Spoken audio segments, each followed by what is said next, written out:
Familia moja katika mtaa wa Kayole inalilia haki baada ya binti yao Teresia Matoke kufariki dunia wakati akidaiwa kuwa alipigwa na mumewe. Kisa hicho kilitokea Alhamisi ambapo mwanamke huyo anadaiwa kufariki kutokana na majeraha aliyoyapata.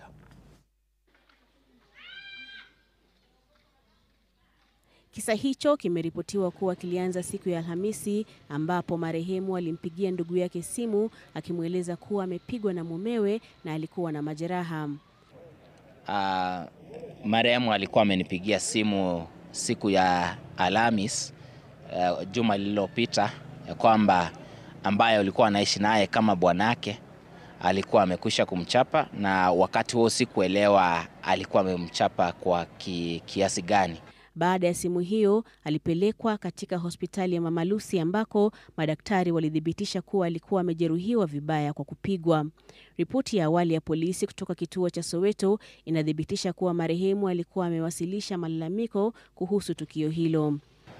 Nikamwambia akaweza kwenda na kuripoti katika kituo cha polisi cha Soweto hapa Kayole, na baada ya hiyo akaweza kutulia nyumbani. Kwa mujibu wa jamaa wa marehemu, siku ya Ijumaa alimpigia shangazi yake akilalamika kuwa alikuwa mgonjwa na alihitaji msaada wa haraka wa kiafya. Ndugu yake alipotumwa kumtembelea alikutana na taarifa za kushtua kuwa tayari ameaga dunia. Mimi ilikuwa Ijumaa, akanipigia simu akaniambia yeye amepigwa, yeye ni mgonjwa, anatakiwa aende hospitali. Ndio nikatuma huyu ndugu yake akuja kuona nini inaendelea.